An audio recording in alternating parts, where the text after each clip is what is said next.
Hello दोस्तों, आए दिन हम टीवी में डिबेट सुनते रहते हैं और इन डिबेट में लोग एक दूसरे को गद्दार ठहराते रहते हैं। क्या हमें हकीकत में देश के गद्दारों की पहचान है?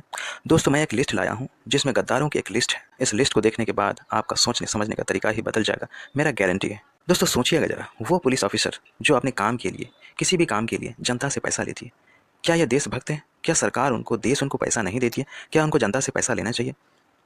जहाँ तक मेरी मालूमात है दोस्तों, मैं जानता हूँ कि जितना इनकी तनख्वाह नहीं होती उसके कई गुना ज़्यादा ये पैसा इस तरह से वसूल करते हैं। क्या ये पैसा देश का काम नहीं आता? क्या देश से गद्दारी नहीं है? फिर सोचिए जरा, वो सरकारी इंजीनियर जो किसी कॉन्ट्रैक्टर को कॉन्ट्रैक्ट देने के लिए पैसे लेते हैं, घूस लेते हैं, फिर वो कॉन्ट्रैक्टर क्या करता है?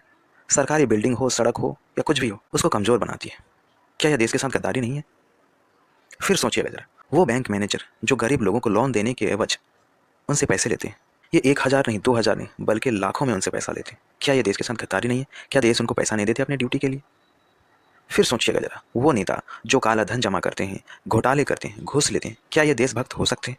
देश से तो बड़ा बड़ा वादा करते हैं, देश के नाम का शपथ लेते हैं, फिर ये घोटाले करते हैं। इनका घोटाला कभी कभी इतना बड़ा है दोस्तों कि देश हिल जाता है। क्या ये देश के गद्दार नहीं है?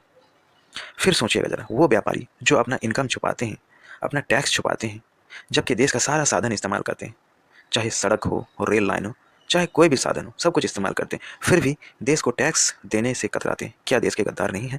फिर सोचिएगा दोस्तों, वो सरकारी कर्मचारी, चाहे कोई ऑफिसर हो, चाहे कोई शिक्षक हो, जो ड्यूटी सही से नहीं करते, जबकि ड्यूटी के लिए उनको सरकार पैसा देती है, क्या यह देश के गद्दार नहीं है? क्या यह देशभक्त कहलाने के लायक है? आपको क्या लगता है ऐसे लोगों की देश में कितनी तादाद है? मैं बताता हूँ आपको, 90% लोग देश के ऐसे ही हैं। दोस्तों, आपको क्या लगता है इन गद्दारों की गद्दारी के कारण देश का कितना रुपया बर्बाद होता है हर साल?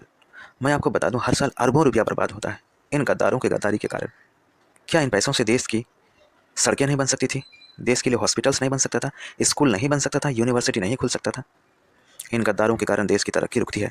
हमें गद्दारों की असली पहचान होनी चाहिए। अब इस वीडियो को देखने के बाद अगर इन लिस्ट में जिन लोगों का नाम है, आपको अगर इनकी गद्दारी नज़र नहीं आती है, मुझे लगता है कहीं ना कहीं इस लिस्ट में आपका भी नाम है। इन गद्दारों की हार हो और हमारे देश की विजय हो। विजय हिंद।